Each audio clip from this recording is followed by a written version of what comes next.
Welcome back to my channel. నేను మీ కవిత. ఈరోజు వీడియోలో మీకోసం ఒక స్వీట్ రెసిపీ చేసి చూపించబోతున్నానండి. మరి అదేంటో తెలుసుకోవాలని ఉందా? దానికంటే ముందుగా నా వీడియో మొదటిసారి చూసినట్లయితే నా ఛానల్ సబ్స్క్రైబ్ చేసుకోండి, లైక్ చేయండి, షేర్ చేయండి. ఓకే ఫ్రెండ్స్, మరి వీడియోలోకి వెళ్ళిపోదాం. వీటిని పేనీలు అంటారండి. వీటిని ఎక్కువగా రాయలసీమ, తెలంగాణలో చేస్తుంటారు. మరి దీని తయారీ విధానం ఎలాగో తెలుసుకుందామా? ముందుగా ఒక మిక్సింగ్ బౌల్ తీసుకొని అందులో 1 కప్పు గోధుమ పిండి, అలాగే 1 కప్పు మైదా పిండిని వేసుకోవాలి. అందులో కాస్త సాల్ట్ వేసుకోవాలండి. స్వీట్ కదా, ఎక్కువగా వేయకపోయినా పర్వాలేదు. అలాగే 1 స్పూన్ నెయ్యి వేసుకోవాలండి. ఈ నెయ్యి పిండిలో కలిసిపోయేలాగా కలుపుకోవాలండి. తర్వాత కొద్దిగా నీళ్ళు పోసుకుంటూ కలుపుకోవాలండి. పిండిని బాగా పలుచగా కాకుండా అలా అని గట్టిగా కాకుండా మధ్య రకంగా కలుపుకోవాలండి. మైదాని అవాయిడ్ చేసేవాళ్ళు పూర్తిగా గోధుమ పిండితో కూడా చేసుకోవచ్చండి, అవి కూడా బాగుంటాయి. చూసారు కదా, ఈ విధంగా పిండి ముద్దను కలుపుకోవాలండి. ఈ పిండిని ఒక అరగంట పాటు పక్కన పెట్టుకోవాలండి. తర్వాత ఒక చిన్న కప్పుతో షుగర్ తీసుకొని అందులో 2 లేదా 3 యాలకులు వేసుకొని ఇలా మెత్తని పౌడర్లా చేసుకోవాలండి. అరగంట తర్వాత పిండిని మరోసారి కలుపుకోవాలండి. తర్వాత ఈ పిండిని 3 ఈక్వల్ బాల్స్లా చేసుకోవాలండి.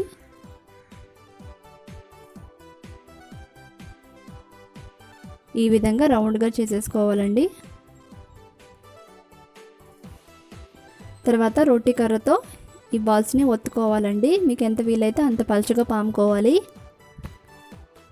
ఇలా పిండిని వేసుకుంటూ పాముకుంటే అంటుకోకుండా చక్కగా స్ప్రెడ్ అవుతుందండి. చూసారు కదా, ఇలా 2 వైపులా అటు ఇటు తిప్పుకుంటూ స్ప్రెడ్ చేసుకోవాలి.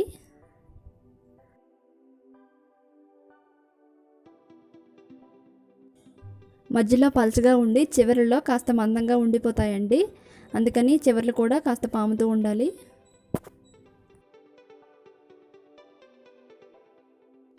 చూసారు కదా, మీరు తీసుకున్న పిండి ముద్ద సైజు బట్టి ఇలా ఈ విధంగా పలుచగా పాముకోవాలండి.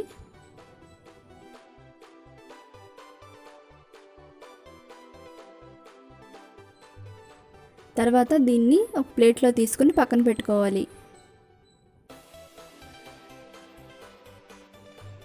అలాగే రెండో పిండి ముద్దను కూడా ఇలా పలుచగా పామేసుకోవాలండి.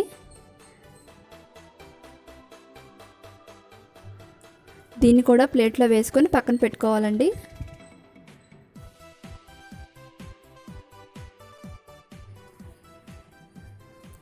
అదేవిధంగా మూడో చపాతీని కూడా చేసుకోవాలండి.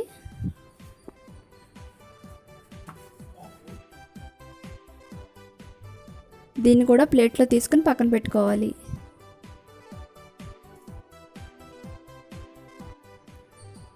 తర్వాత ఒక గిన్నెలో కొద్దిగా బియ్యం పిండిని తీసుకొని అందులో 3 స్పూన్ల నెయ్యిని వేసుకోవాలి.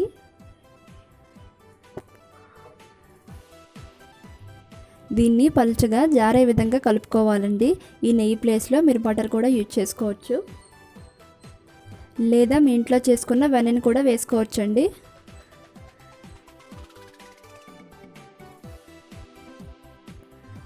చపాతీ అంటుకోకుండా కింద కాస్త పిండిని వేసుకొని దానిపై చపాతీ వేసుకోవాలండి. తర్వాత చపాతీ పైన మనం తయారు చేసుకున్న బియ్యం పిండిని పలుచగా రాసుకోవాలండి. వీడియోలో చూపించిన విధంగా మొత్తం అలా పలుచగా రాసుకోవాలి.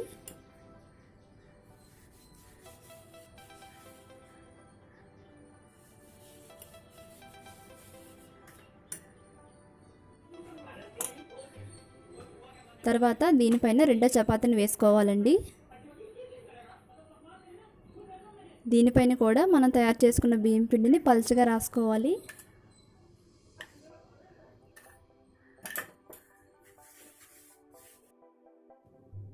తర్వాత దానిపైన మూడో చపాతీని వేసుకోవాలండి. ఒకవేళ 3 ఈక్వల్గా లేనట్లు అనిపిస్తే చేతితో లైట్గా ప్రెస్ చేసుకోవచ్చండి. ఈక్వల్గా చేసేసుకోవచ్చు. ఇప్పుడు దీనిపైన కాస్త పొడి పిండిని చల్లుకోవాలండి.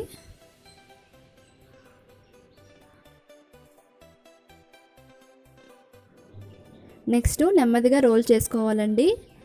ఫస్ట్ ఒక రోల్ చేసుకున్న తర్వాత బియ్యం పిండిని రాసుకోవాలి, ఈ విధంగా స్ప్రెడ్ చేసుకోవాలి.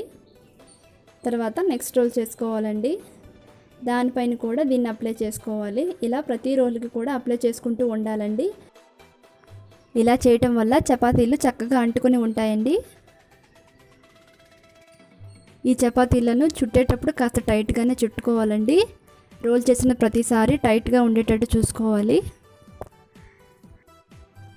ఈ పేనీలు ఎక్కువగా బయట స్వీట్ షాప్లో దొరకవండి. ఇది మనం ఇంట్లో తయారు చేసుకున్న స్వీట్ అండి. ఈ స్వీటు చిన్నపిల్లలు పెద్దవాళ్ళు అందరూ ఇష్టంగా తింటారండి. ఇది చేయటం కూడా చాలా ఈజీ, కాకపోతే కొంచెం ఓపికగా చేయాలండి, టైం పడుతుంది.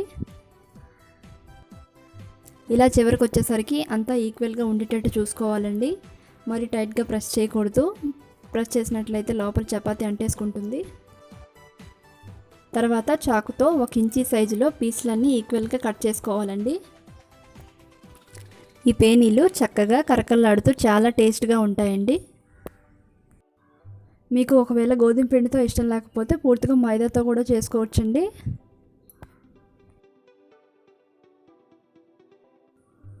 చూసారు కదా చక్కగా పొరలు పొరలుగా ఎంత బాగా వచ్చాయో. వీటన్నింటిని తీసి పక్కన పెట్టుకోండి.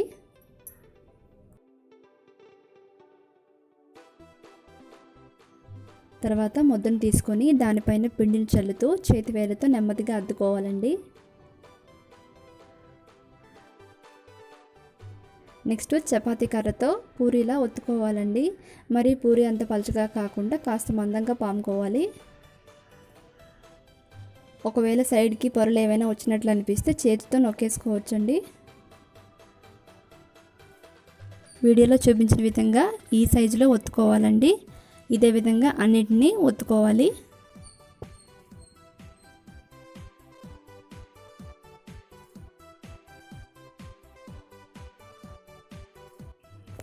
చూసారు కదా ఈ విధంగా అన్నీ ఒత్తుకొని ఒకదానిపై ఒకటి అంటుకోకుండా వేసుకోవాలండి. తర్వాత కాస్త మందంగా ఉండే కళాయిలో ఆయిల్ వేసుకొని ఆయిల్ హీట్ అయిన తర్వాత ఫ్లేమ్ని మీడియంలో పెట్టేయాలండి.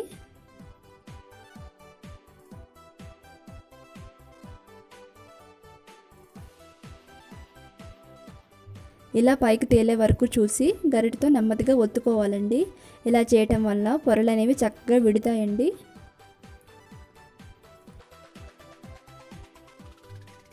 చూసారు కదా పొరలు విడుతున్నాయి.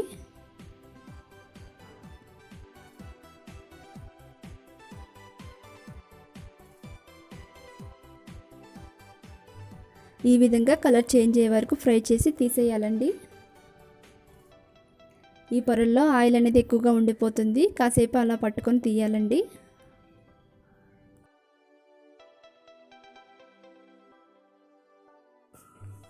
ఈ విధంగా అన్ని పేనీలను ఫ్రై చేసేసుకోవాలండి. ఇది చాలా ఈజీ అండి చేసుకోవడం.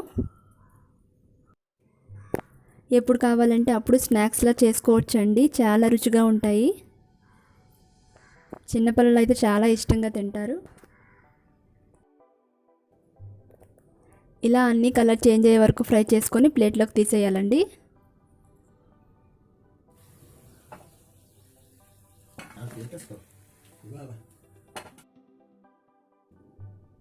ఈ పేనీలు కాస్త చల్లారిన తర్వాత వీటిపైన షుగర్ పౌడర్ చల్లుకోవాలండి.